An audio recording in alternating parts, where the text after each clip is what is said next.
All right, what's up, everybody? Welcome to GWR Gonzo'S Wrestling Room. We got a big show today. Tony's with us as usual. Got a special guest, Manager of the Year, the director Hollywood Howse is with us today. How you doing, man? Man, I'm doing good. Always great to come back and chat up with my boys here at GWR. My man Chris, the OG Tony. Happy to be back. Great. Oh yeah, we're happy to have you. We've been trying to get this together for a little while. Man, a while. We've both been so busy, it's hard to get our schedules to match up. No doubt. I'm glad we finally did it. Go ahead, Dad.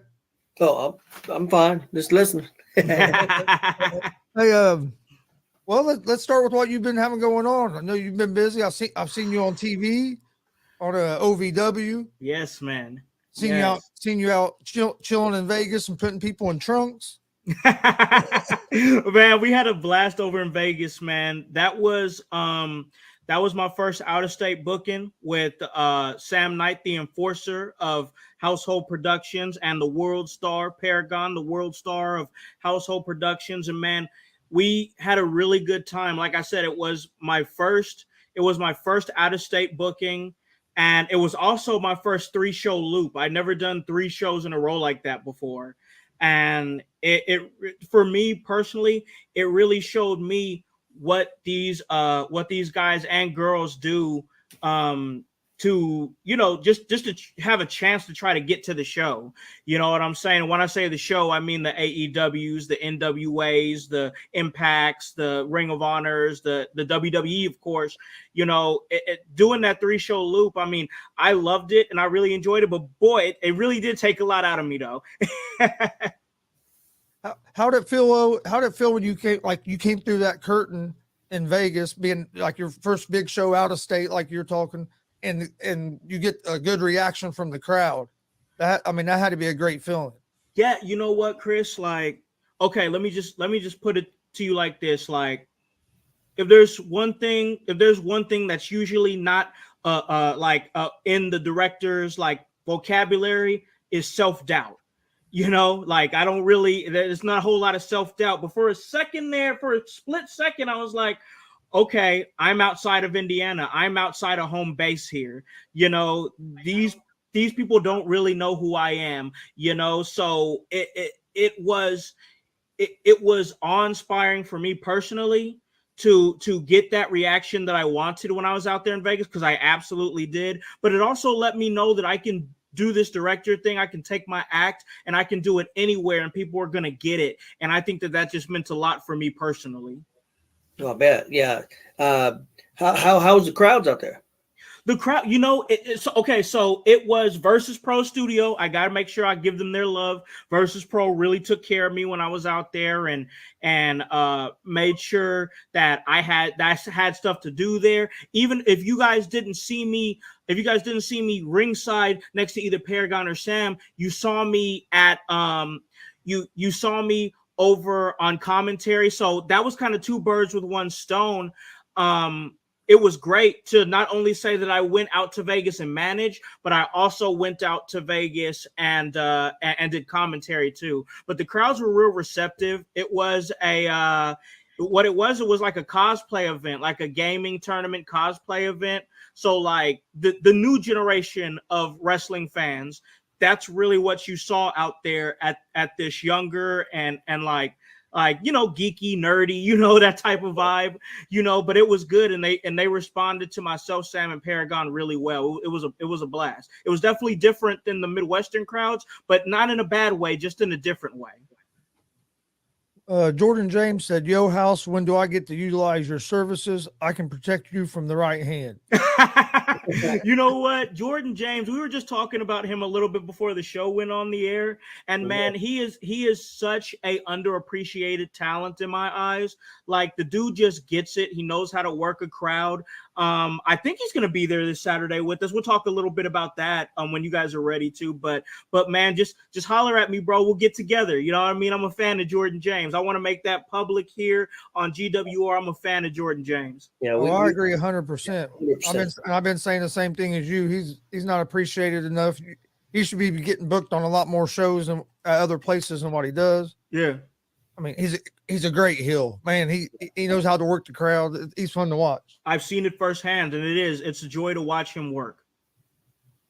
And I think he gets, every time we see him, I actually think he's getting better. Well, and that's what you see it.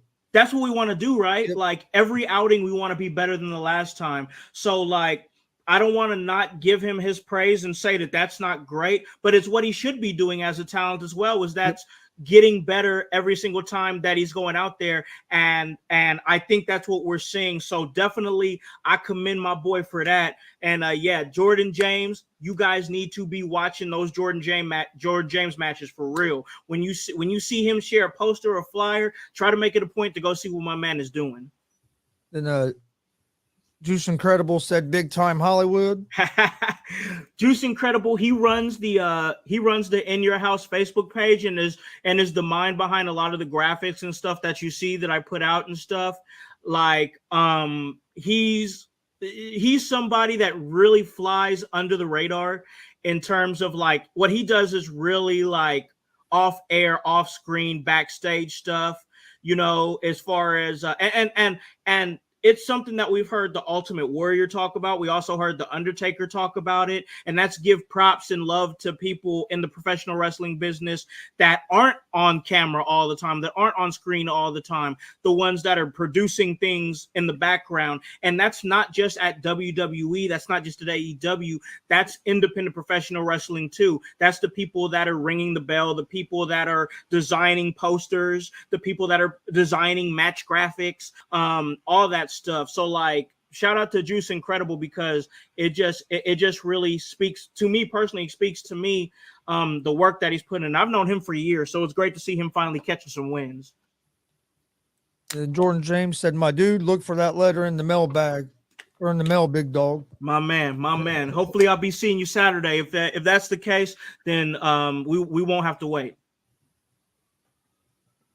So other than what about OVW? How was that experience? We talked quite a bit about Vegas, but I know OVW had to be cool.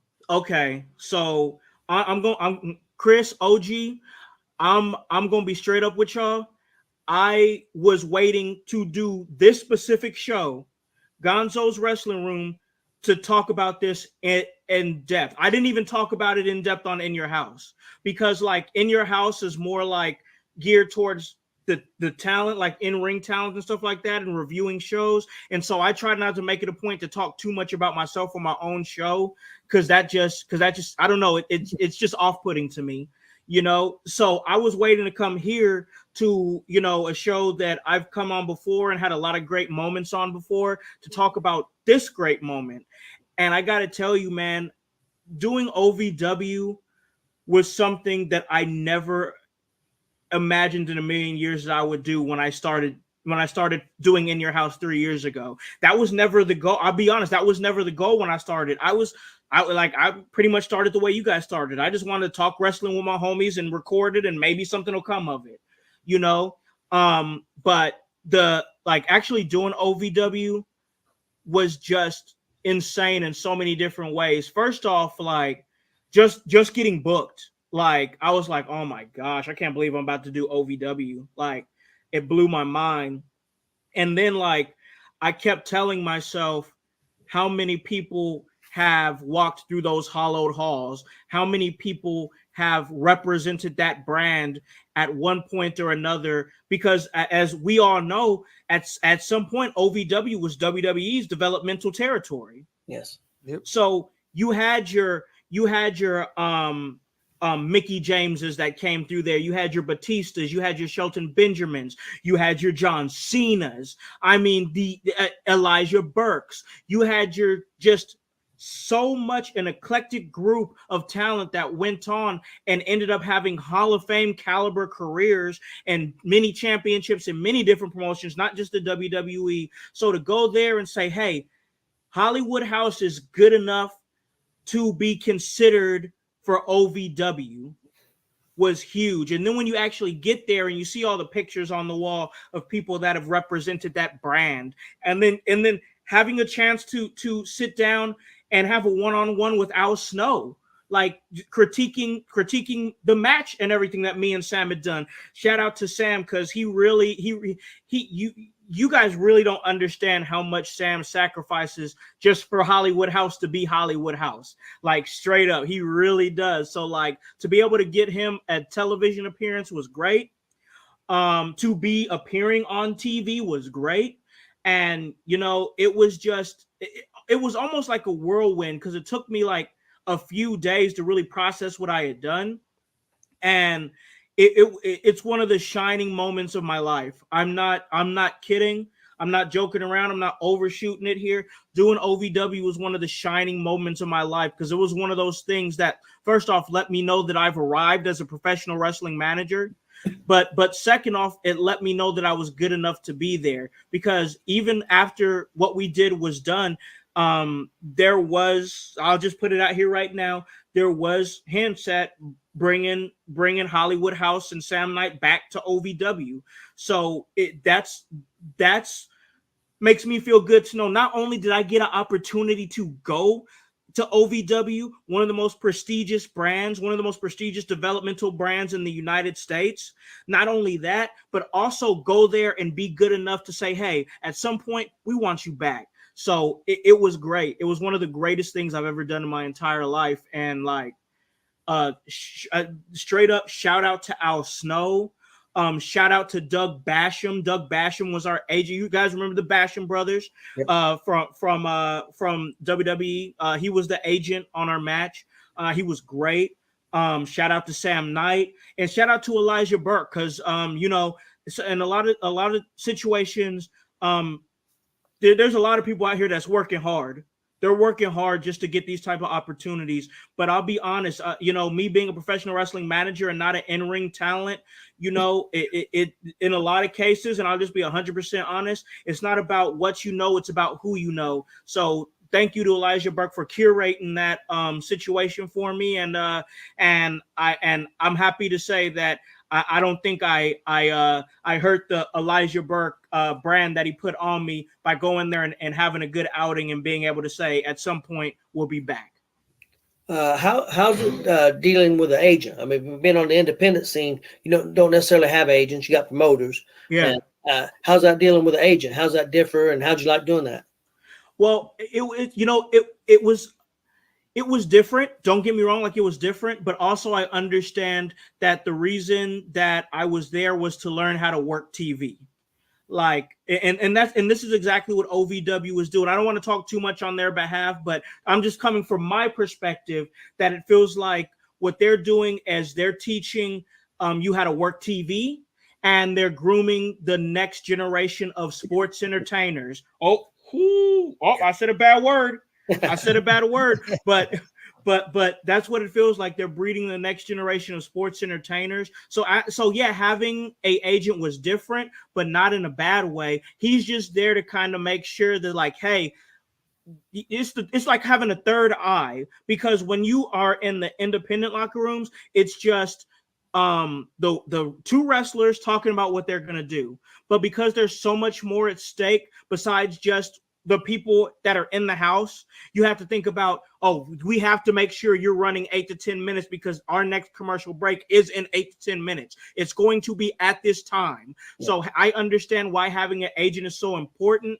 And really, it was an easy time. Doug Basham, to be my very first agent, made it very easy on me, easy to understand, easy to work with.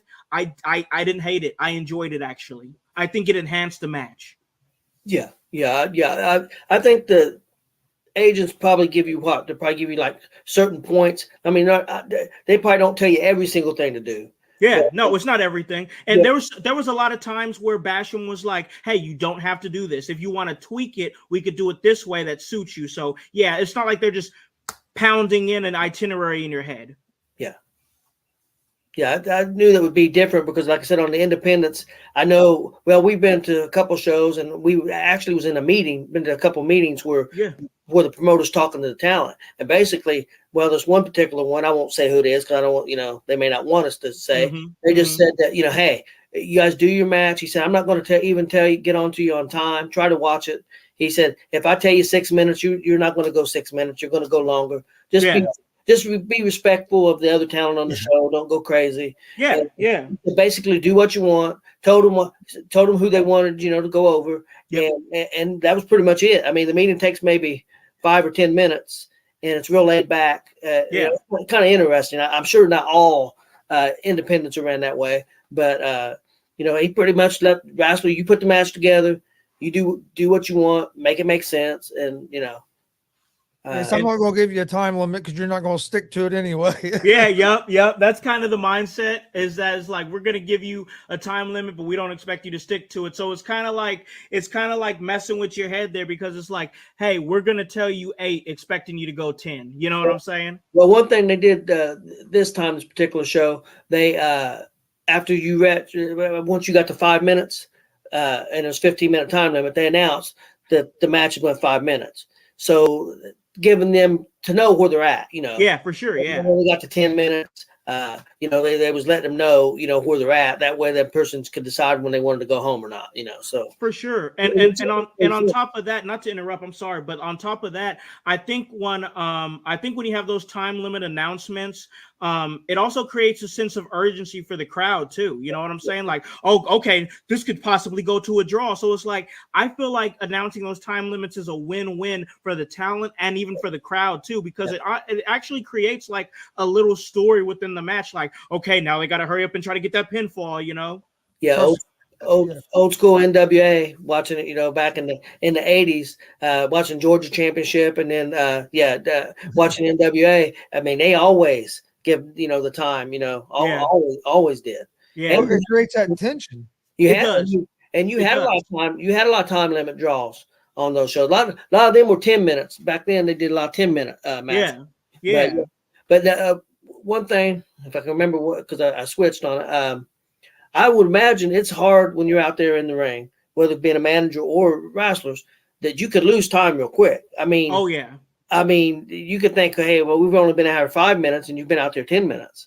Yeah, I mean, because I would think time would be. I got to tell you, like being an in-ring personality, even just being a manager, like.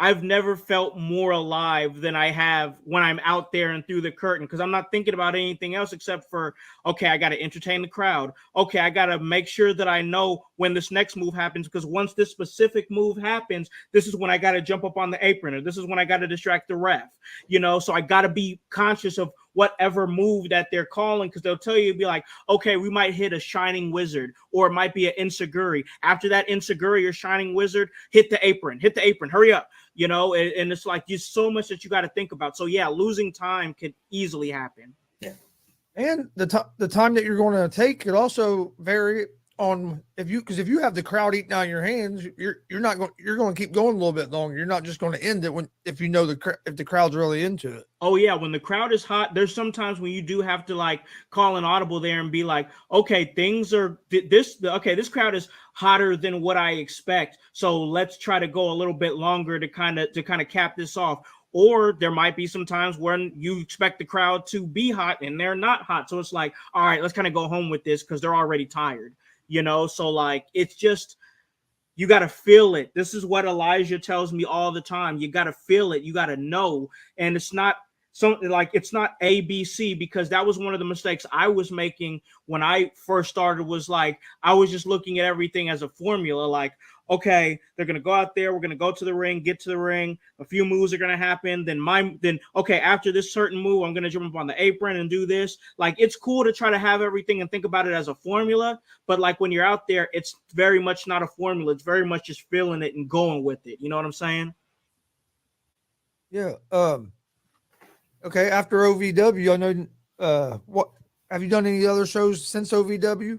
I pulled up on WTF, that's Wrestling Theology Fellowship. I wasn't booked for that show, but I didn't go there trying to get booked. I went there because, once again, and I know we'll have this talk even deeper, the whole sports entertainment aspect to professional wrestling.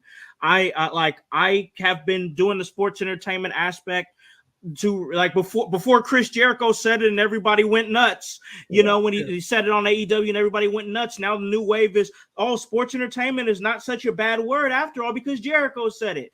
Like I was doing that before the fact. So there, like, I really just went there to like film some footage and keep some of the stories going with me and Sam and Paragon and the twins. I very much pride myself in filming. I'm the director, you know what I'm saying? So I very much pride myself in filming footage and teaching these young cats that, like, hey, like, it's great that you can do that 450. It's great that you can do that tope suicida, but that's not what people are remembering. What people are remembering are the stories, and that's what's gonna really remember, because you can do 500 450s, and they'll if there's a story to it, they're gonna remember the story over that. So I pride myself in closing that gap between independent wrestling and sports entertainment, even if it's on a smaller scale.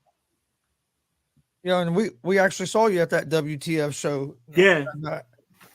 I actually want to give you a shout out for that because you stood there probably 35, 40 minutes after the show just talking to us about different things. So For sure. I always appreciate that because you've helped us out a lot since we've got this started. Yep. Oh, well, you guys have done the same for me, just bringing me on, like opening up the platform for me to come on anytime I want to and talk about anything. So like, I'm always happy to help you guys out. You guys, I mean, and another thing, you guys are one of the few, and there's people that ask me all the time for advice and help and stuff in terms of podcasting, because that's how I like, even though I've switched gears and became a commentator and then switched gears again and became a manager. Like I cut my teeth and got into this business through podcasting. So people ask me all the time and ask for advice about podcasting, but they don't always listen. And honestly, a lot of them don't last. You guys have been able to last. So like, I'll always help you guys any way I can. Appreciate that. Let's talk about this weekend show and then we'll get into the sports entertainment. Sure. Got a big show this weekend. It's a fundraiser for the Muncie Wrestling Club. Yes. DCCW Bearcat Rumble 2. Yeah. And I know the director is going to be there. Yes, man. I'm super excited for this show. This is my first DCCW show since Vegas, since OVW. So this is great for the Muncie crowd. And I talk a whole lot of mess to the Muncie crowd. Like that's just part of who I am, but deep down, I got a lot of love for Muncie because Muncie accepted the director, Muncie accepted Hollywood House, Muncie accepted In Your House. They're just getting a different carnation of that now because when I first started cutting my teeth there and doing this and doing commentary and stuff, I was an uber baby face. People love to see me. Now they can't stand my ass. So and that's okay because I want to create that stark contrast between characters so that way they can enjoy Hollywood House on a completely different level. I don't ever want to be one-dimensional. So it's great because the DCCW crowd that has been behind me since day one is now going to see a more evolved and a different director. And I'm really excited to do that on top of, give back to the, Muncie Wrestling Club and whatnot. We're going to have some great names in the house. We're going to have Carlito. We're going to have Epico and Primo. Rikishi's going to be back once again. It's always a good time when Rikishi comes to Muncie. So I'm really excited on top of the great talent that we're going to see. We're going to see my boys, the realest tag team in the universe, the DCCW tag team champions. And of course, that's the highlight reel. Dex is going to be there. It's just going to be a great. Rachel's going to be there. She's just coming off a girl fight. Rachel's stock is going through the roof. That young lady is super talented and she's definitely going places. So you guys want to be in Muncie. If anybody listening to this, watching this, you guys want to be in Muncie because it's going to be a great show and it's for a really great cause. So come check it out, show. We're going to have a lot of fun. Yeah, I'm looking forward to the highlight reel and Epico and Primo match. I think that's going to be great. I think it's going to be fantastic. And then getting to see Carlito, that's going to be cool. It's going to be cool. That's going to be cool. You guys some great young talent, like I said, Dex Royal and Highlight Reel. I believe Blake Money Wright's going to be there also. Oh, I love Blake. He's a great kid. Unfortunately, there was a couple guys who were going to be on the show and got injured. Logan Myers, Brody Botkins, and Logan Myers both got injured, but and Botkins is going to make his DCCW debut. It's going to be his debut. So, that sucks because I've been hearing about him for a while and I was finally going to be able to meet him. Yeah, he's good. He's impressive, especially for a big dude. But yeah, he broke a bone in his leg. Yeah, down toward the ankle. Yeah. Always hate to hear stuff like that. This is why we say, y'all, give it up for those people that put their body on the line for all of our entertainment, even mine too, because even though I'm very much a manager and a commentator and a sports entertainer, I'm still a fan and I'll always be a fan. So they're putting their body on the line for my entertainment too. So just keep that in mind. Everybody out there listening to this great podcast here, keep that in mind. They're doing a lot just to take you guys away from your everyday problems for 2 or 3 hours, so you got respect, you know what I'm saying? I know Brody had surgery yesterday, and from what I hear, everything went well. So okay, that's good. Hopefully he'll have a speedy recovery and be back in the ring because man, he's impressive. I think he could go far in this business. You know, I haven't got a chance to see him in person, but I've definitely seen like clips here and there, and like, yeah, I'm excited to see a full length Boydie Boykins match for real. I'm very excited. I wish it could have been this Saturday, but speedy recovery to my man. Get well. That's the most important thing. Get healthy. You know what I'm saying? Yep. And I think Logan dislocated his elbow, didn't he? Yep. Yeah, dislocated his elbow, so probably out a couple months, I would imagine. Yeah, and I love Loud and Proud. You know what I'm saying? Like, I think that he's a super talented young cat. He's got a great look. And I've shared locker rooms with him a couple times. He's a good kid too. So like, It sucks, but just once again, same thing with you know, Boykins. Like, just worry about getting healthy right now. Like, professional wrestling is still going to be there when you guys come back.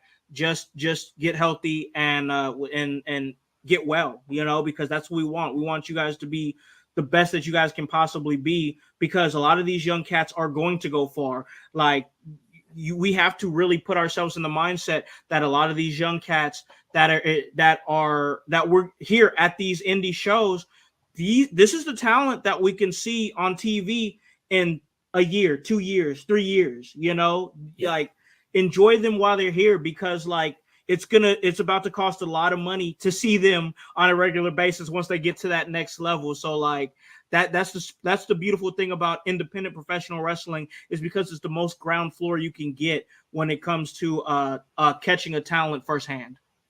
Yeah. Again, so the people know, the show is this Saturday, correct? And it's at Muncie Central. Doors open at 6. Wrestling starts at 7. I believe the front row tickets are gone. They were $20, but I believe they're all gone. And there's plenty still, because Central's Gym's a big place, so there's going to be plenty of tickets available at the door for general admission. Only $10 to see all this great talent. So you're not going to be able to beat that. So hopefully the fans will come out and support the kids and support this great show. You enter through door 11, which is in the back of the school. And that takes you right to the gymnasium. Come on, y'all. Come on. Come to the show. If you need tickets, I have tickets. Just contact me on the Gonzo Sports Room social media or my personal social media. I'll get back with you. You can get them at Greek's Pizzeria in Muncie, Aaron's in Anderson, Hollywood Salon in Muncie, Jared Bird, Terry Coons, Byrider. Yeah, Byrider. If you go get a car at Byrider and you tell them DCCW sent you, you get $1,000 off. Yeah, not enough car. Yeah. Hey, you can't really beat that. Greek's Pizzeria has some great coupons on the flyers that they put on every box when you order a pizza. So, I mean, there's a lot of good sponsors out there as well that help put this event on. Oh yeah, and like we do it for the love of wrestling in all forms. Like, that's what's so great about this show, honestly, because like, we love WWE, we love AEW, we love the MLWs, the Triple A's, NWA's, Impacts. We love the DCCWs, we love the Emerges, we love the Warrior Pros, we love the Heroes and Legends. But like, also understand that like, we love our amateur wrestlers too. We love our amateur wrestlers too. It's not just we don't just limit it to pro wrestling and the theatrical professional wrestling that we love to see on Saturdays, some Sundays, some Fridays, and also on on TV on Mondays, Tuesdays, Wednesdays, and Fridays. We love our young cats that are staying out of trouble, our young kids that are staying out of trouble and wrestling it for their school, and doing it, because they could have a chance to do it at a collegiate level at some point. But like, we got to support them as well, because there's a million terrible things that these kids could be doing besides getting on the mat and getting down and dirty and doing it for the love of amateur wrestling. So at the core, support professional wrestling at its very purest form by coming to this show on Saturday. And with collegiate sports, it's really starting to go into the sports entertainment with WWE. They're signing all kinds of people, basketball players, track, also wrestlers, of course, Gable Stevenson. But there's a kid here from, I don't know if you know or not, he's from Indiana, grew up. He was a state champion, and he wrestles for Michigan. He's a heavyweight. He was an All-American. His name is Mason Paris. He's also signed with WWE. Really? Yes. No, I didn't know that. See, that proves my point. And we watched him wrestle. We watched him wrestle all through high school. Yeah, we known him as a little kid, you know. Yeah. We also for some teams with my grandson Austin, Chris's son. They wrestled on some of the same little kid teams, and he's always, I mean, back then he always wanted to be in the WWE. Yeah, so something that it was a dream of his, and you know it's coming through. I mean, especially with this name and the name and likeness rules now, where you can make money off your name now. Yep. So that's going to help these others, because basketball and football are the main sports in college. Yeah. But with this name and likeness, I think it's going to help like your sports like wrestling and stuff grow, because now more money is going to be getting put into them programs. Yep. Because you're going to have boosters that are wrestling fans that want to see that team succeed. So they're going to help that. They're going to help recruiting wise, make sure they get who they need. So I think it's going to help some of the small, not maybe the real small schools, but some of your major schools really up their level. Oh yeah, I'm happy to hear it. It just proves my point that this is the most ground floor that you can be when it comes to wrestling of all kinds, whether it be amateur or even professional. This is the most ground floor that you can be. That's why, like, I'm so happy to be in the role that I am, and like, it's great for me to be able to help some of these young talent, because like you get like you guys already know there's plenty of places, you know, 1151 Kentucky Avenue, you can go to learn how to wrestle. You know what I'm saying? There's definitely, you can learn how to wrestle. But also it's important to learn how to sports entertain too, because that's exactly what these next level companies are looking for, is people who are going to be able to tell you a story. Yes, the wrestling is important, and I will never take that away. At the end of the day, it's all about what happens in the ring. But at the end of the day, if you want to go to that next level, if you want to, because if you want to go to those OVWs, which OVWs open up your NWAs and Impacts, you know, which opens up your Ring of Honors and your MLWs, which obviously opens up your AEWs. You know, you got to learn how to hold a crowd by telling a story as well. It's so important. Never discrediting the wrestling. I will never ever do that. But also there's a place in wrestling for telling stories, and it's not just because Chris Jericho said so. It's because it's always really been that way. Yeah, well, perfect example is you was there at the seminar with Ricky Morton. Oh yeah, great seminar. Great seminar, and I mean it was just little simple stuff, you know, showing how to put a headlock and showing all the crowd and working the cameras, you know, just stuff like that you know made perfect sense that a lot of people probably don't think about.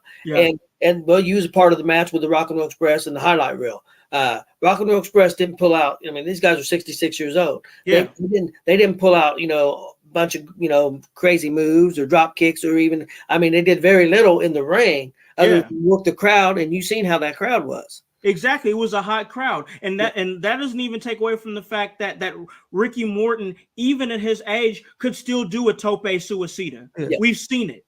We've seen it. But that night in Muncie, it was not necessary. It was not necessary. That crowd was hooked.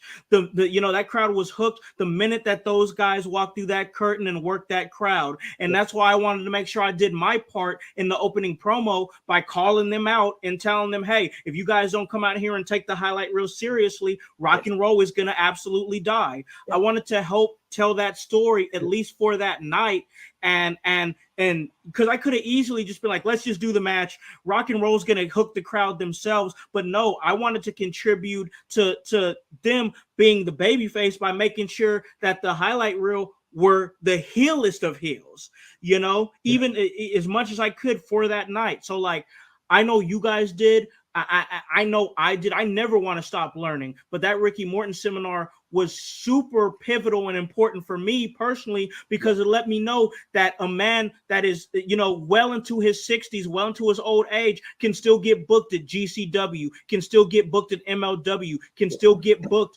at NWA. He's tagging up with his son Kerry, who's got a bright future ahead of him.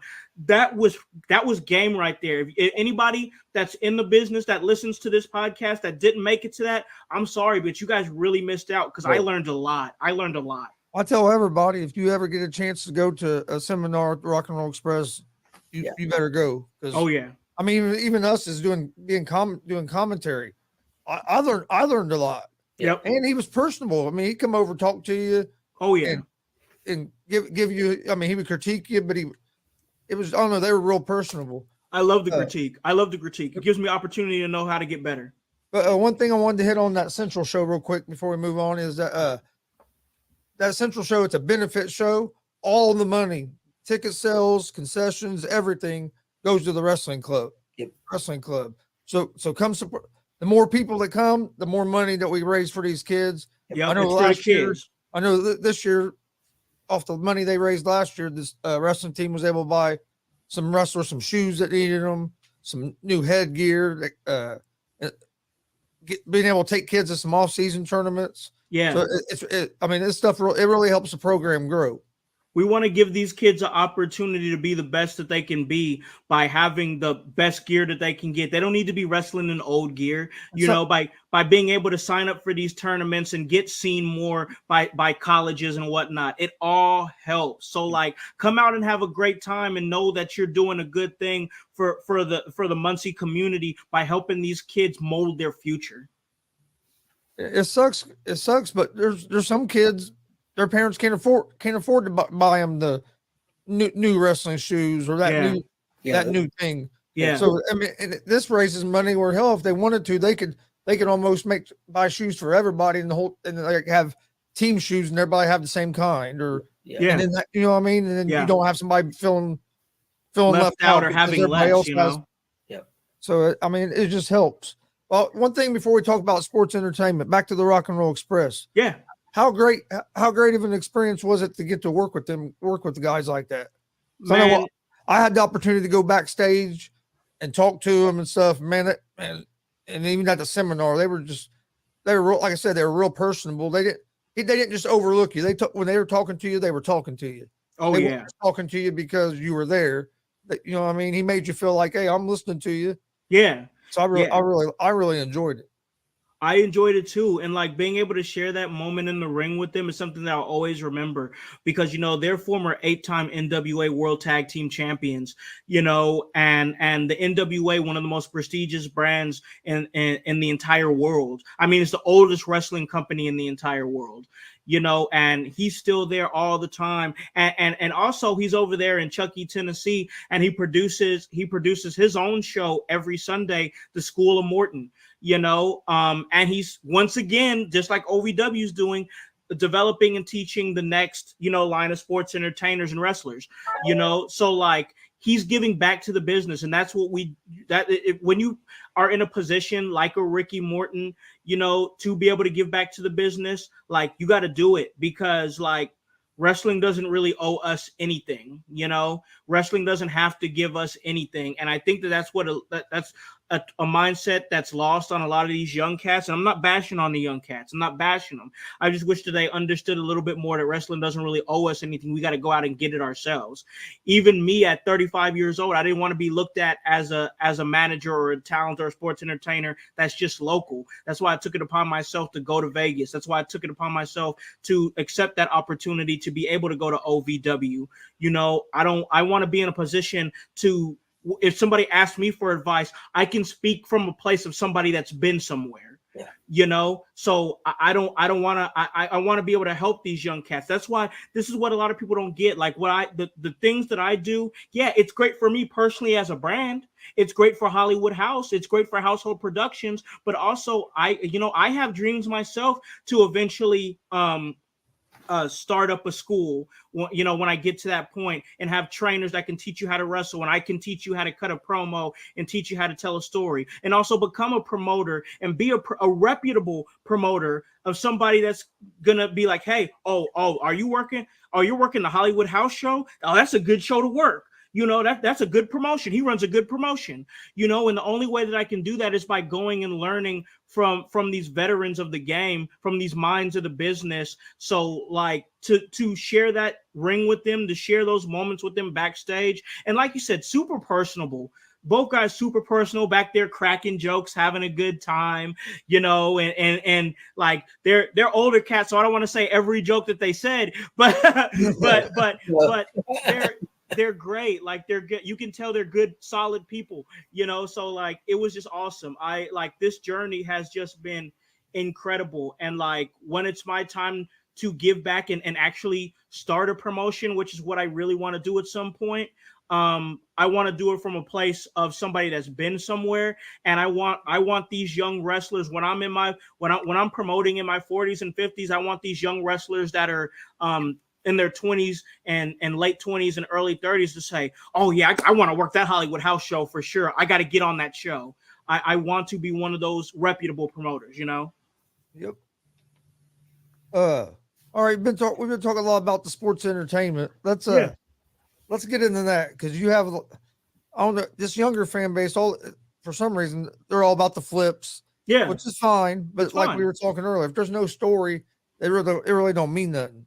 For sure. Yeah, no, and we talked about it. We actually started to get into a real deep conversation before we went on the air. Then Chris was like, oh, hold on, stop. We got to stop. Yeah. We got to make sure, because we're going to say all this stuff before the cameras go on, and then nobody's going to hear it. So I'm glad that you did do that. But like I was saying before we went on air, I truly believe that a good story, a juicy story, can make a 4-star match into a 5-star match, a 3-star match into a 4.5-star match. Hell, even a 2-star match into at least a 4-star match.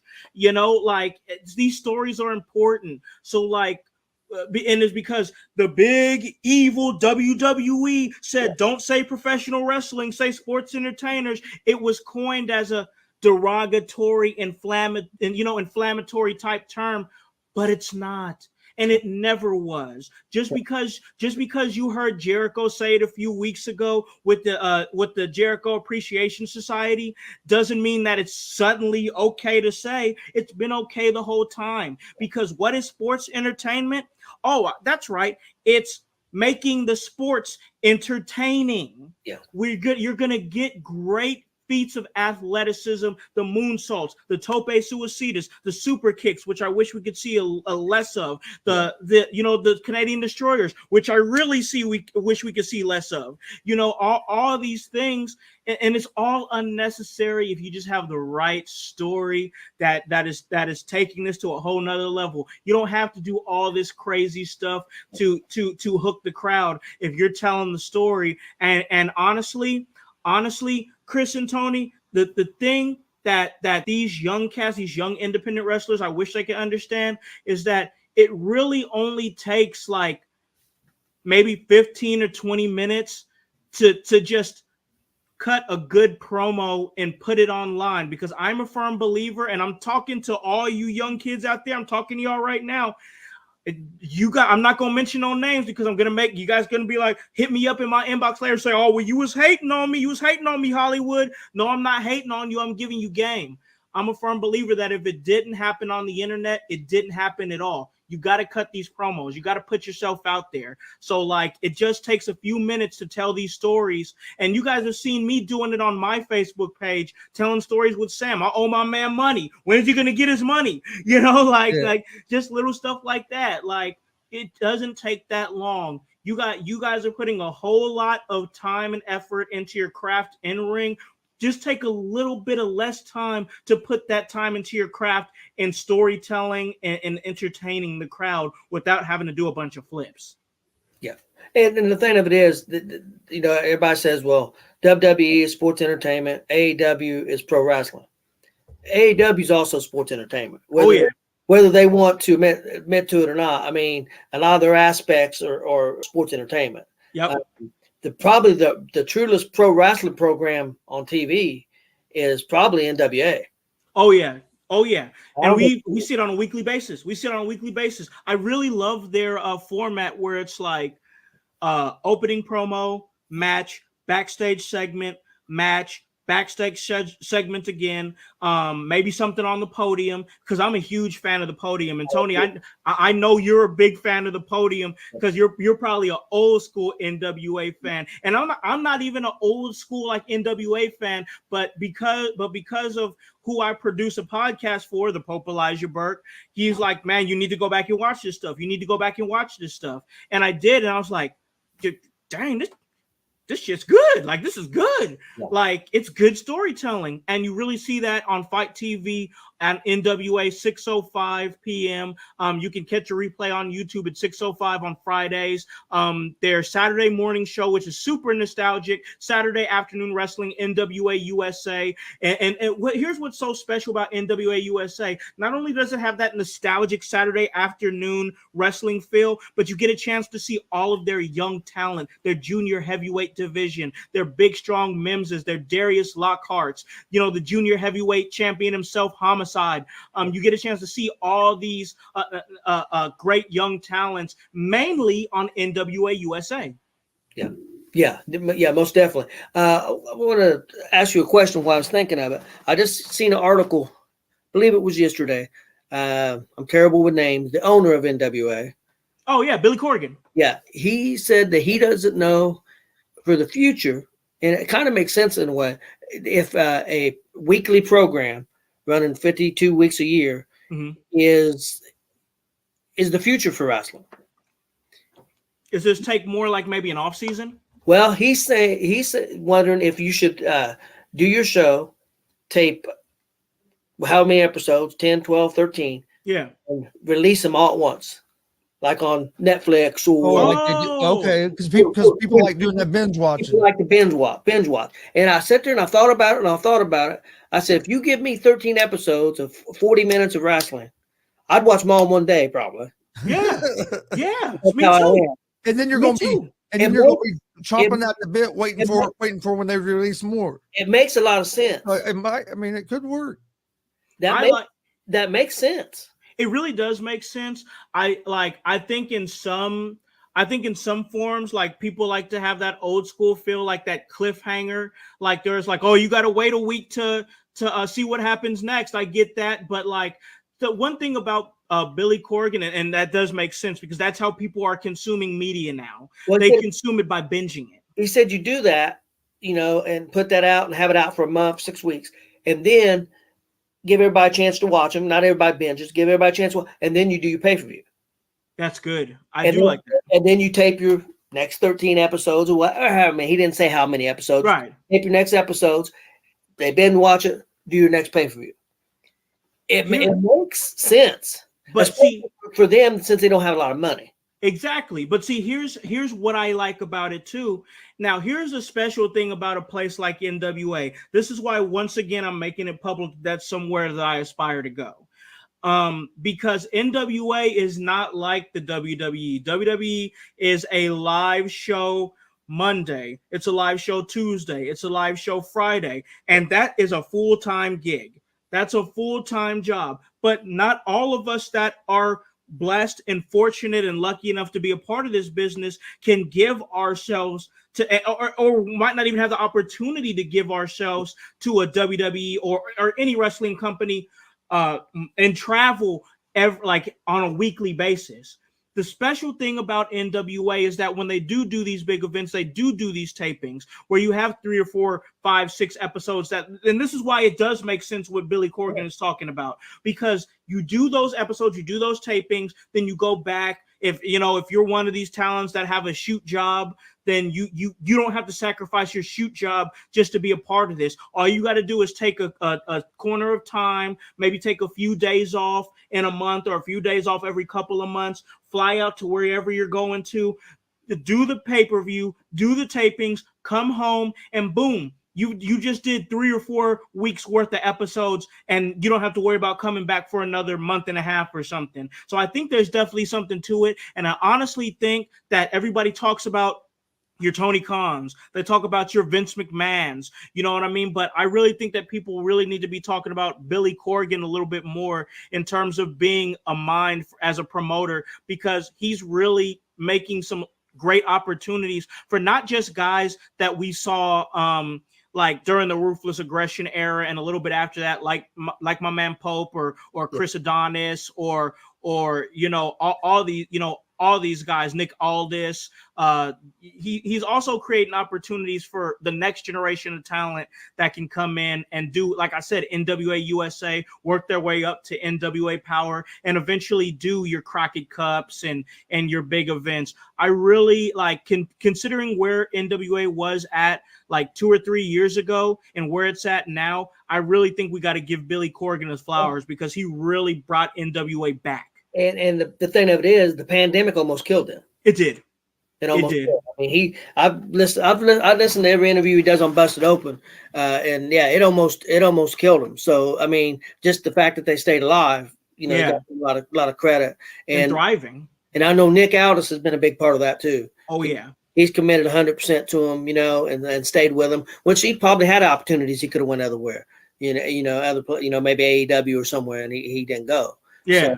So he believes in Corgan. And well, see, originally, Corgan, when they first come up with NWA, he said he thought it was a done deal. They were going to be on the WWE network. Oh, okay. Was he going to sell the rights off to the WWE and just wash his hands of it? No. When he started, NWA was going to show their shows were going to be on. They had a deal worked out with WWE. He's going to do like a licensing deal. He would still own it, but it would air on the WWE network. Okay, got you. Something happened and it fell through. Yeah. He thought he had basically a TV, not a TV deal, but he had a deal. And yeah. then that fell through, and that's why they end up on YouTube. Yeah. And if they would have gone WWE Network, man, just think where they would be at right now. Well, Triple H wanted it because of he's a big NWA guy. People don't know that. He's a huge NWA guy. And so he wanted it, and he thought it would fit right in because the network owns all the NWA. Yeah. So he thought it would fit in perfect, and I don't know what happened, but it fell through. Especially when you had the NXT Black and Gold. And And if you had a product like NWA on there as well, man, it'd have been great. Prestigious. And like, how awesome would it have been to have maybe at WrestleMania, SummerSlam, maybe the Royal Rumble, maybe a NXT takeover at Stand and Deliver or something, to see the NWA World Heavyweight Championship, Sweet Charlotte, the 10 pounds of gold, defended on WWE television. That would have been sweet. I wish they would have done. I think it would have been a cool story, even if she would have lost, if they would have had Mickie James win the Royal Rumble. Yeah. Oh, that would have been sweet. And had a match with Charlotte Flair or Becky Lynch. Even if she loses for the title, she wants the NWA title, but she goes, she loses in a great match, 15, 20-minute match. That's not going to hurt the NWA. That's not. No, it's not. It's going to help them. So, so I wish they would have done that. I mean, I think the wrestling community would have been talking about it like crazy. Oh, absolutely. The other thing it would have done, it would have kind of opened that forbidden door of companies working together. Yeah. I mean, I know you've had AEW a little bit, but if a licensing deal like that'd be something totally different. I mean, we haven't seen like a WWE do a licensing deal with another wrestling company. Yeah, and NWA would have been the one to do it with. Yeah. See, personally, I don't think Impact got much out of that relationship with AEW myself.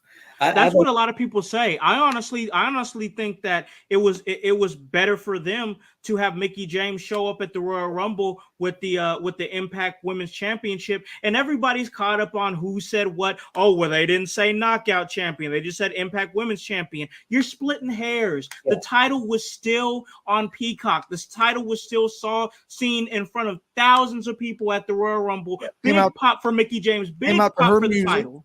Yeah. Yep.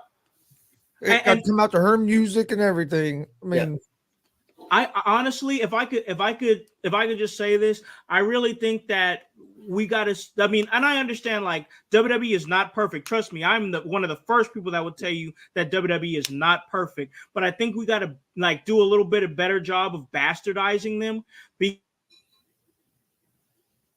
because like.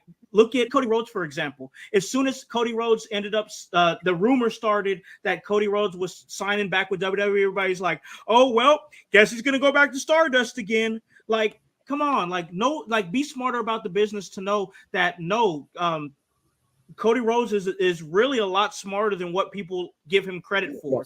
And not only did not only did he make it to where he can travel with his family by negotiating to get himself a bus for him and Brandy and their child, you know, he went from a $500,000 talent to a $3 million talent. And what they're buying is, they're not buying Stardust, they're not buying the mustache guy, they're not buying the legacy guy, they're buying the American Nightmare. That's what they bought when they signed Cody Rhodes. They bought the American Nightmare brand. And Cody is smart enough about the business to say, hey, I want it in writing that you guys aren't going to do stupid shit with my character. You guys are going to let me be the American Nightmare. And that's exactly what we're seeing. Yeah. And now he's more over than he ever was in AEW. Yeah. Go ahead, Dad.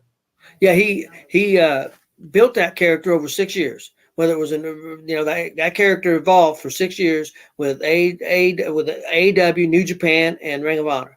Yep. He built that character over 6 years, and they would have been fools not to use it.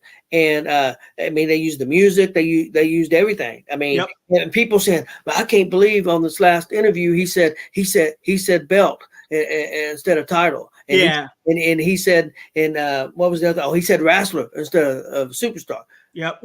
Vince and him are smart enough to do that, to get people talking. And the fact that they had, and that's why they also had Miz playing the perfect WWE guy, saying that's not a belt, it's a title. It's not wrestling, it's superstar. It was perfectly done, but it wasn't, Vince and them all put that together with Cody. I'm sure it was Cody's idea, but it was all proof. Like they told Cody that he wasn't ready. Well, he went and made himself ready and came back and said, "Hey, now pay me. I'm ready." Yep. And perfect example of that is Vince, Nick Khan, and who's the other one? Oh, Bruce Pritchard. Yeah. Took a plane, flew to see Cody. Yeah. That proves that they wanted him. He had the leverage this time. Yep. Well, Vince told him. He said, "You proved it. You proved yourself." So I mean, and he came back and look at, and this is what we see, right? Like, this is what we see is we got to get out of the mindset of when WWE releases you, that means that you're gone forever. Yeah. Because if you really want to, and it's not always right, it's not always a good situation, but like you see situations where guys leave and get better understanding of the business, and then they come back. If you want to talk about another good example besides Cody Rhodes, look at Drew McIntyre, for example. Drew McIntyre was somebody that got fired from that company and then came back and won the NXT championship, won the WWE championship at WrestleMania, carried the brand through the pandemic as the champion. Yeah. It's just all about having a better understanding of a bit of the business and looking at professional wrestling as a business. Yeah. It sucks when people get released, but that happens in a business. People got to quit looking at WWE as like they're the devil because they release somebody. Because sometimes sometimes you can mutually part ways. It's not always, I mean, different situations. But like you said, look how many people have came back. Yep. And earned the opportunity. And sorry to interrupt you, Tony, but I want to make this point real quick. Like, yes, you sign there with WWE and you get all that WWE exposure. You're on national television every week. In some cases, maybe not every week. Maybe you're in catering, you know. But like, when you do get released from there, like, everybody's looking to book you.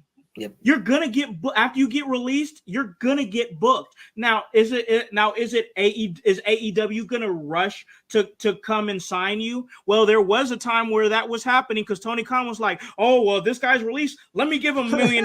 You know what I'm saying? Like, but I think to be fair, Tony's smartened up a little bit and was like, okay, we can't sign every single talent that gets released, or else we're not going to have any homegrown talent, and we're going to be throwing money at all these guys. Because let's face it, if they come from WWE, their asking price is going to be higher than that of somebody that you're pulling from the indies, that you're pulling from MLW, that you're pulling from Impact or something like that. So you got to be financially smart too. And then Tony Khan, even though he is a fan of the business. He's also a businessman as well, and I think that he understands that he can't keep throwing millions of dollars at all these ex WWE guys. He's got to build some guys on his own too.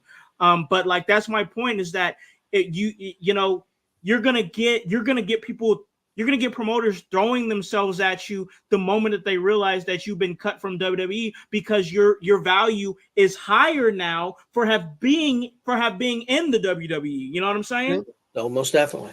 No doubt about it. And you're right, because some of the AEW guys who were getting pushed have cooled off. I mean, because Daniel Bryan and these other guys come in and getting TV time. Yeah. The guy, I'm terrible with names, guys. I'm sorry. The guy puts his hands in the pockets. Orange Cassidy. Yeah, Orange Cassidy. Yeah. He's definitely cooled off some. And and also the smaller guy that paints his face, it's with Sting. Darby Allin, yeah. I think he cooled off a lot. Oh, yeah.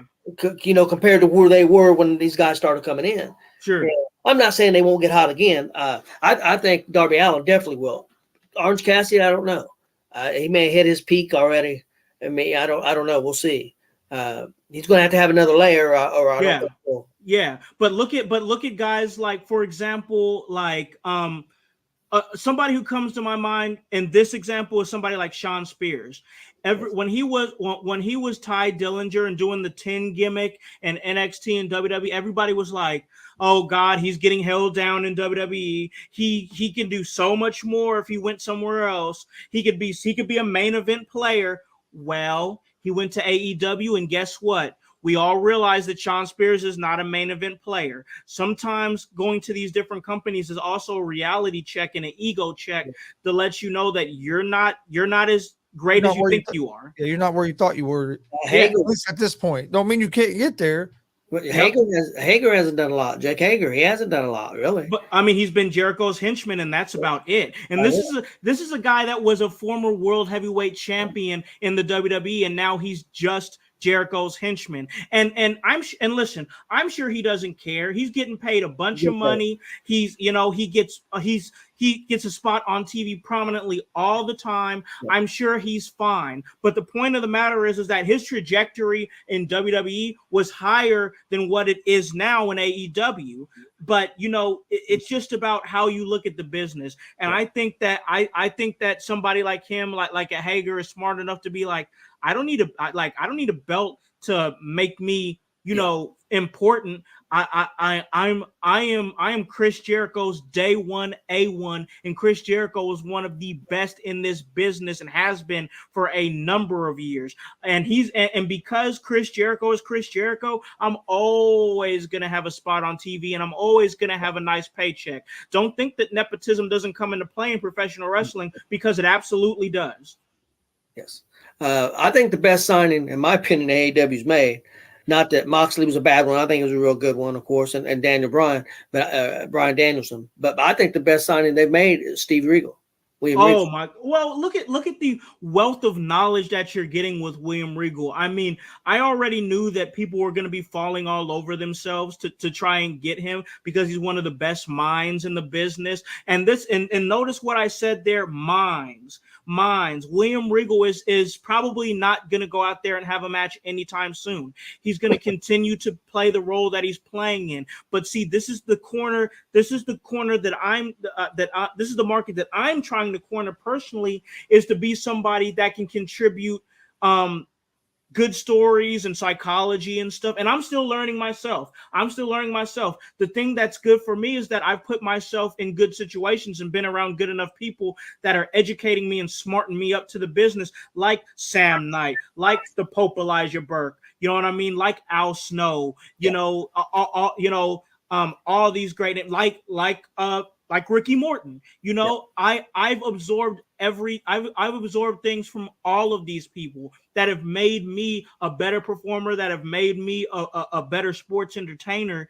And William Regal is that. He is that. He's a great mind for the business. So the way that he's going to curate this whole Blackpool Combat Club thing is going to be done beautifully, because this guy was the NXT general manager for how many years? Yeah. Then he was the Raw general manager for a long time. I mean, this is a guy that understands the business, and that's an understatement saying that he understands the business, you know. So I agree with that. That was a huge signing for AEW to pick up somebody like that, because they got all the talents in the world, but they need guys that are going to be able to be like, hey, maybe 6 or 7 flips in a match isn't a good idea. You got to have those veterans in there that's going to challenge these young wrestlers' perceptions. Or 17 super kicks in a row. Yeah, exactly. In 4 weeks, it took them 4 weeks with William Regal and Bryan Danielson and Moxley to make that Yuta a star. Yep. 4 weeks, 2 matches in 4 weeks. They've made him a star. Yep. I mean, and that wasn't Tony Khan. That's Bryan Danielson, Moxley, and William Regal. That's a story that they put together. There's no doubt about it. Oh yeah. And that's the beautiful thing. That's the beautiful thing about what Danielson and I'm gonna let you go. I'm sorry, but that's the beautiful thing about what Danielson, Regal, and Moxley are doing is that Bryan Danielson made it a point to say from day one that his goal was to help create stars in AEW, and they've already set that precedent. You know. Yeah. I know when you said earlier that you think that more wrestlers will leave AEW, I'm gonna throw one out there, and there's a rumor going around, and I don't think it's going to happen at this time, but I do think Jon Moxley will go back to WWE someday. You know what? If you would have told me that like a year or two ago, especially when he was doing all those podcasts and just totally like shooting on WWE, I would have been like, I don't know. I mean, I respect you as the OG, but I don't know if that's something that's going to happen. But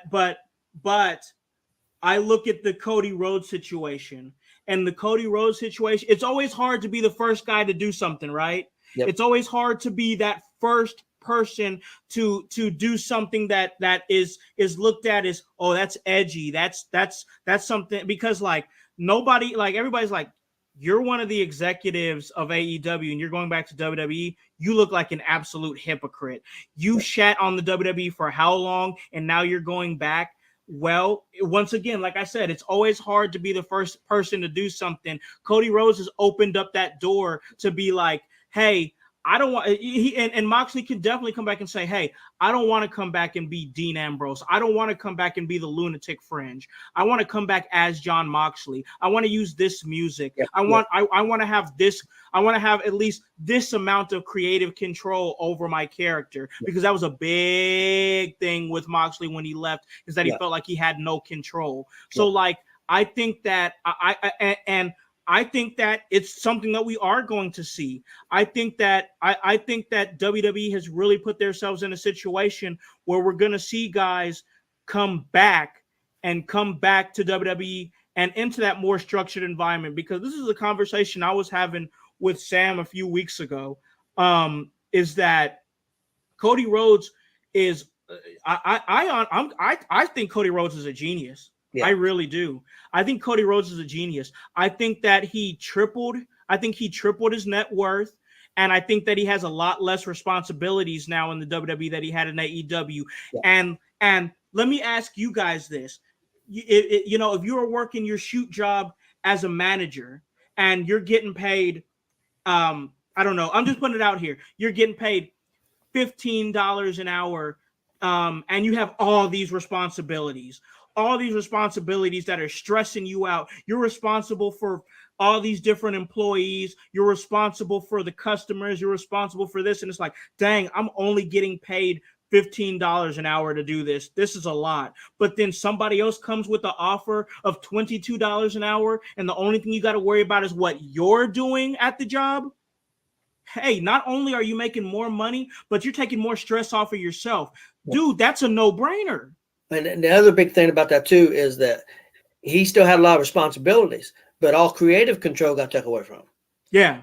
So you still got all these responsibilities, but one of the main things you want to be a part of was the creative control. Yep. And that's stripped away from you. But again, you got to still do all these responsibilities, because he said he never wanted another job in management ever again. In the interview. Oh, shoot. I say the same thing about my shoot job. They always want me to be a supervisor. I'm like, no, never. Yeah, he says he don't want no part of that. Yeah. But see, one thing about Moxley, even though he said a lot of bad things, but if you remember when he left WWE, they rolled out the red carpet for him. Oh yeah, they did. They did specials on did a special on WWE Network, aired it live. Yeah. His last match with the Shield, they reformed. I mean, they did everything, to try to, keep him around. Even though he didn't stay, they did everything they could to make it a good exit. Yeah. So I mean, and look at the money he could make, and look at the money WWE could make if he came back. Oh, for sure. And like it's just like with the Cody situation.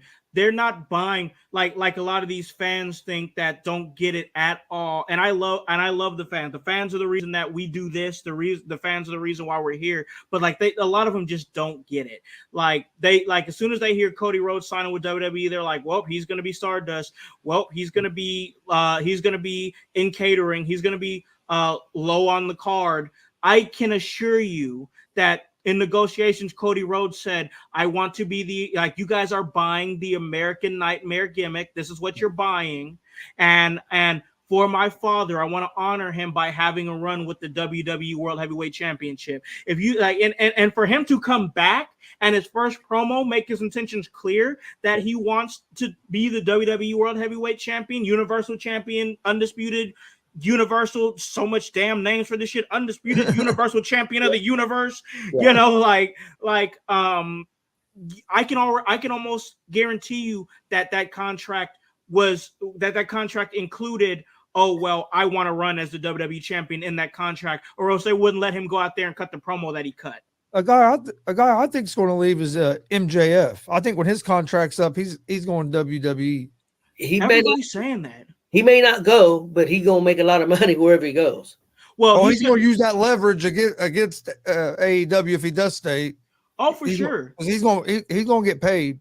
The thing about the thing that we all got to ask ourselves as fans and critics of the business, because all three of us are fans and all three of us are critics of the business, as we should be, because we've been, lifelong fans, and I think that needs to be respected by some of the boys and girls that are in the ring too, is that you can't think about everything just from the scope of what's happening in the ring, but sometimes you have to have fan perspectives too. Those are important, because a fan can tell you whether they liked it or didn't like it or whatever, and they shouldn't be like, oh well, you just say this because you're a mark. Like, let's show some respect to the fans too.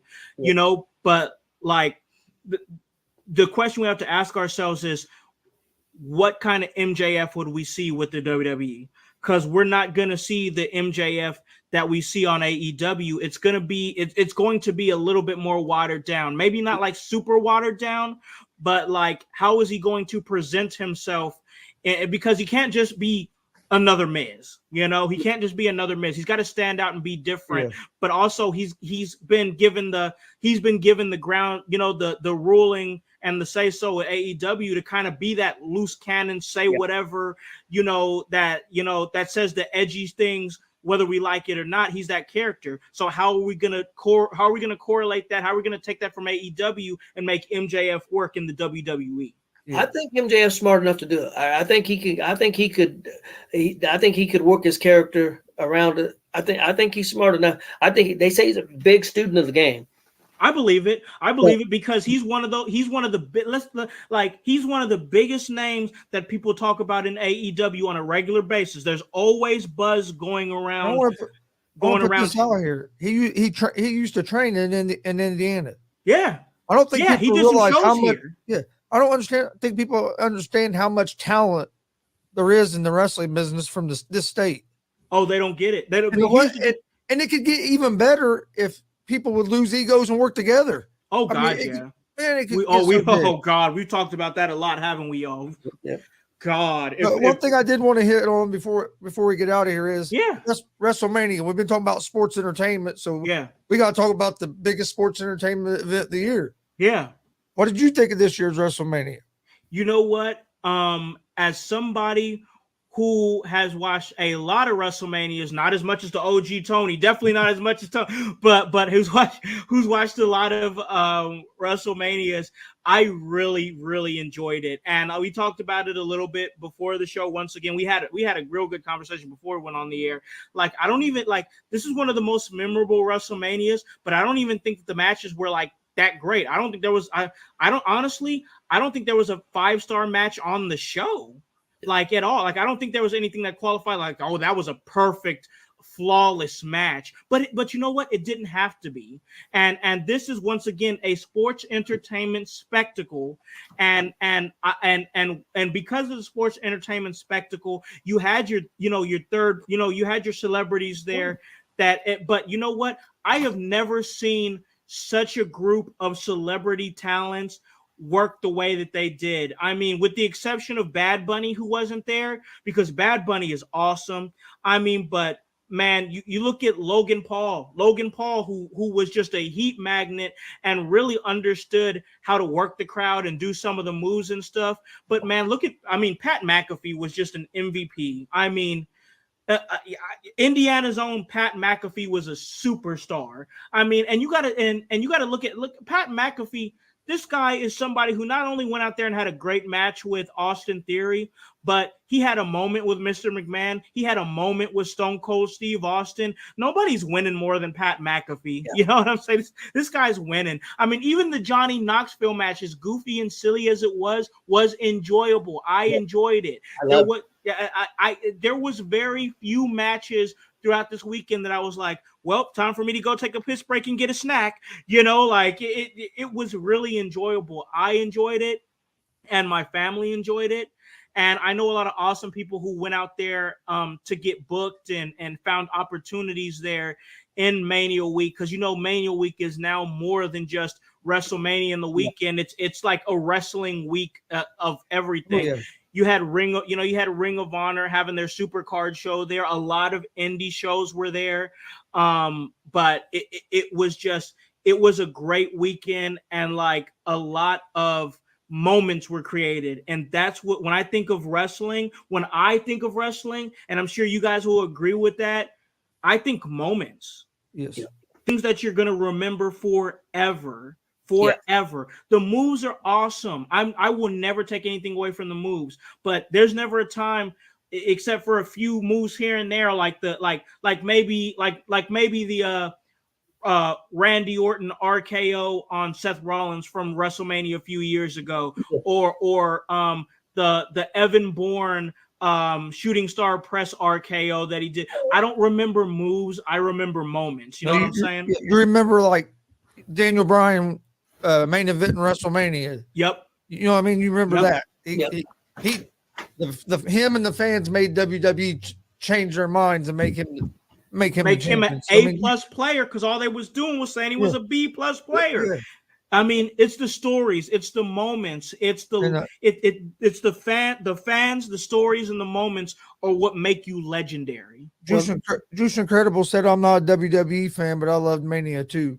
Yeah, and I love Jushin. And trust me, all the years I've known him, he has been one of the biggest critics I know of WWE. So for him to say that he loved. For him to say that he loved Mania really speaks volumes, because like it was. I've been critical of Mania, and I'm like, dang, I really felt like they left more meat on the bone at some WrestleManias. This WrestleMania, I do not feel that way. I feel like that they did a really great job with this WrestleMania, and honestly, even with Jericho not coining the phrase, but making sure that we all know that sports entertainment is not a derogatory term by making it a derogatory term in storyline. Yeah. I think that we saw a changing of the guard at WrestleMania that lets you know that we are now going to be in the storytelling era of professional wrestling, because everything comes back. Everything that's old ends up coming around and becomes new again. We had our flippy stuff, our guys coming out, our ruthless aggression era where everybody came out in black trunks. And I'm like, well, tonight's the night that I'm going to kick your ass and take the championship. And on this very night, in this very moment, this is going to be the moment. You guys remember that, that cookie cutter promo. Yeah. Cookie cutter promo. You got to think outside the box when you're telling stories. And I think we see a changing of the guard where storytelling is now the end thing, where it was the moves and the flippy shit and everything. Now we see a changing of the guard where people want to see more stories, and we got to follow that wave. And this is going to be a great time for professional wrestling, because it's going to create more moments. Yeah, night one had big moments. You had Stone Cold. That's a 14-minute match. You ever thought? Hold on, Dad. Could you believe that Stone Cold took that suplex from the concrete? Dude, I got scared. I'm not even gonna lie. Because I'm a huge Stone Cold fan. He came out. He looked good. I'm like, man, he looks good. Yeah. I never thought he was going to do a 15-minute match and take the bumps that he took. I didn't imagine in a million years that he was gonna do that. And I'm actually, and this is exactly what we're talking about, the storytelling. Because I was like, okay, this is gonna be great. Maybe here's what I was expecting. They're gonna have a dialogue, go back and forth. Maybe they'll come together and say, you know what? I like you, Kevin. Let's share a beer. Let's crack a beer together. And then they start drinking, some Broken Skull, beer, some brewskis and whatnot. And then boom, stunner on Owens, close the show. That's it.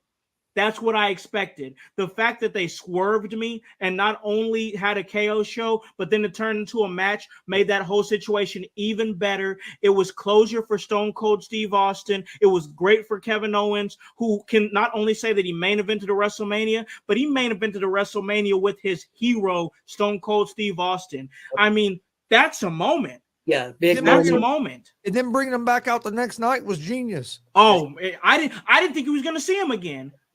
I thought I was like, okay, I got my Stone Cold in on night one. I'm happy. I'm satisfied. But then night two, they said, you know what? Let's go out there and have one of the baddest SOBs in WWE history not only come out and stun Austin Theory, stun Pat McAfee, and give us a whole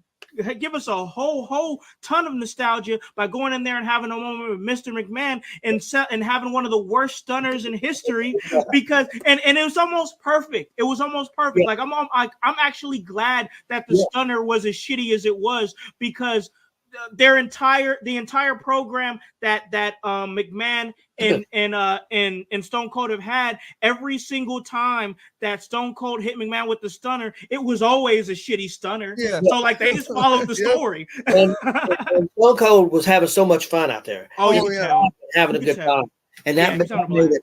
But again, on night one, you had those big moments. You had Cody Rhodes, of course, coming out. Yeah. Yep. And Bianca won the championship. So that night was the night of moments. Yeah. I think the second night was just a whole lot of fun. Oh yeah. It was just a whole lot of fun. And so, I mean, I think they give everybody a little something. I think so too. Yeah, I really think so too. Anybody that says WrestleMania wasn't good, to me, would have to be just a plain hater. And you guys know just as well as I do, there's literally thousands and thousands of fans that will not watch WWE, but then say that it's bad based off a headline that they read, or maybe a clip that they saw of a very small part that people are cherry picking.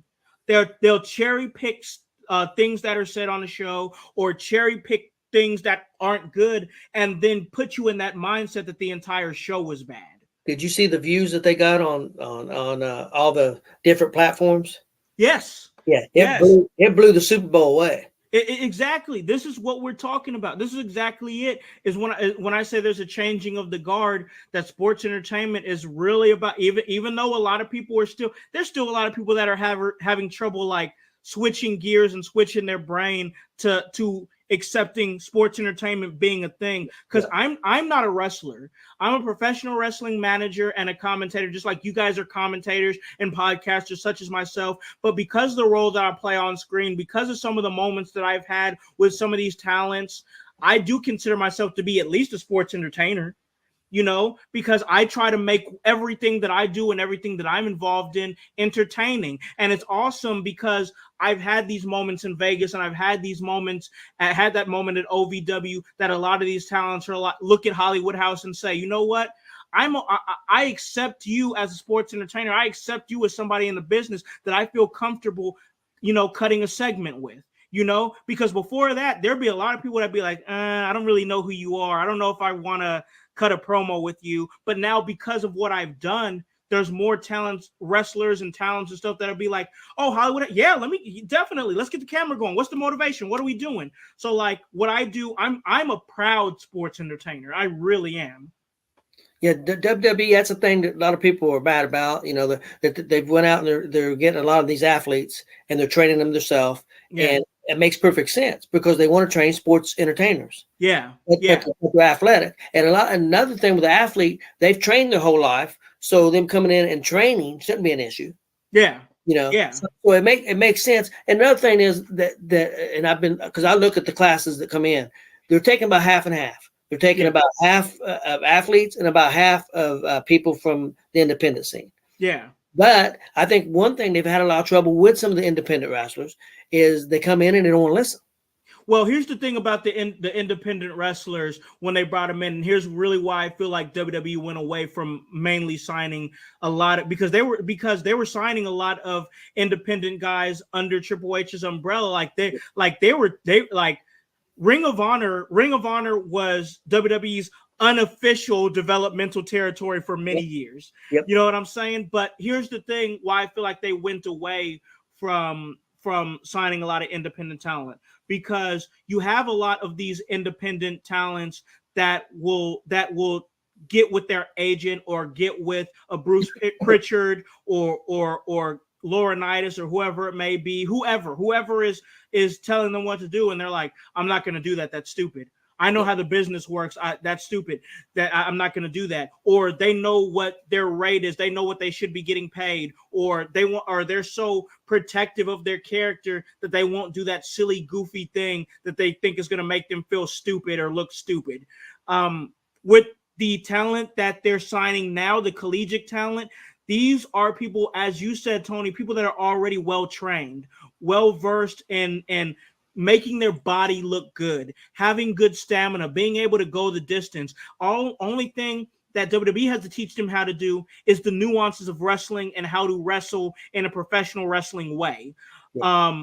Basically, teach them to be a sports entertainer. Exactly. But these guys, but these guys and girls that they sign out of college are lumps of clay. They don't know how the professional wrestling business works, because they weren't brought up in the professional wrestling business. They came up in amateur wrestling, or they came up in track, or they came up in gymnastics, and so they don't know like the nuances of wrestling. So WWE is actually, you hate to say it because you want to support wrestling or whatever, but actually at its core, WWE is smart for what they're doing in a business aspect, because you're paying less for these talents out of college that you would pay somebody that's been wrestling for 15, 16 years already, and they know what they're worth. You don't have to pay that to somebody right out of college. You can pay them significantly less. They're going to listen and tell you what to do.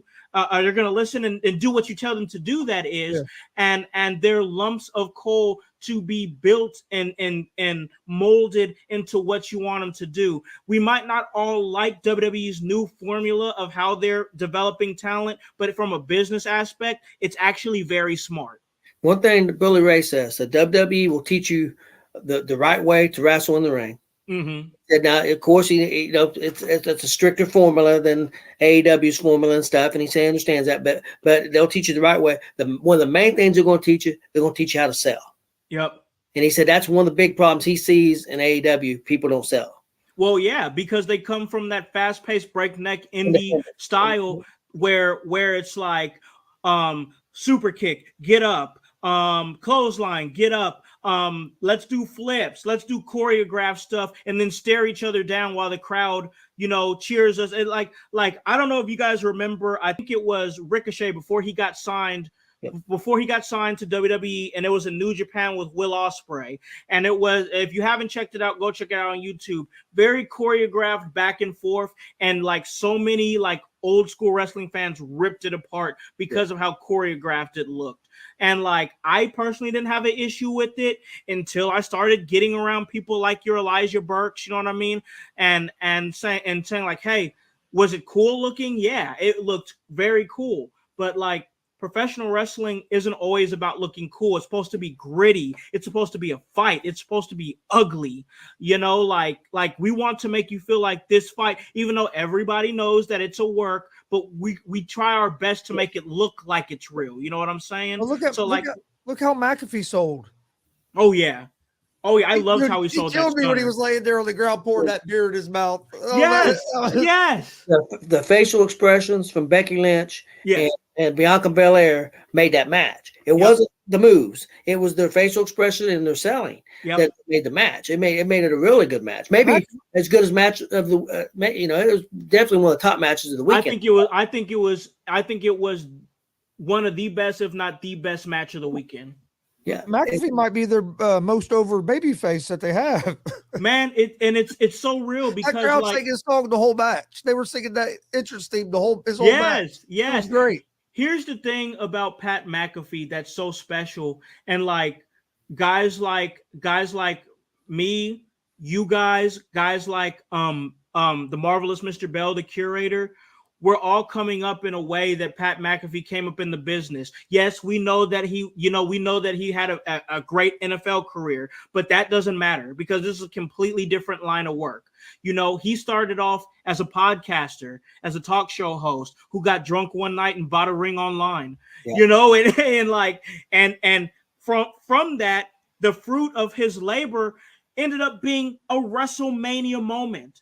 Got trained by Rip Rogers. I mean, Rip Rogers. Shout out to Rip Rogers. Everything he needed to do to try to reach his dream. Exactly. I mean, look at me, for example. This is why I draw influence from somebody like Pat McAfee, and I really, really just love that man. Like, because I started my podcast just because I was bored and wanted to talk wrestling with my friends. And what came of it? An OVW appearance I never imagined in my entire life, and having guys like Ricky Morton critique my work, having guys like Al Snow and Doug Basham critique my work, having guys like Elijah Burke critique my work. Like, I never would have imagined that 3 years ago when I started In Your House. This business is a business of opportunities. Well, just like I've been doing, I started the podcast stuff doing the sports and wrestling about a year ago. Yeah. Basically for the same reason, because of my medical issues I have. Yeah. I wasn't working. I was bored. Yep. Well, now, the other night we were sitting at Hooters with Doc Gallows talking. Exactly. I mean, then we were at a show. We got to see Ace Austin. Yeah. We've got to do stuff that I never thought a year ago that we'd be doing. I'll say it again. This business is a business of opportunities if you do it the right way and respect the business. And I think that we've respected the business, and that's why we're having all these amazing opportunities come our way. Yeah, and that's what Vince McMahon's always told people from back in the 85 and all that. When he started, he said, "I'll give you an opportunity." Yep. That's what he's always told the wrestlers. He said, "I'll give you an opportunity," and that's what he's always said. It's up to you what you do with it. Yeah, it's up to you what you do. Okay, I hate it, but we're gonna have to go. Yeah, that's right. I have a show on I have a sports show I gotta do at 1.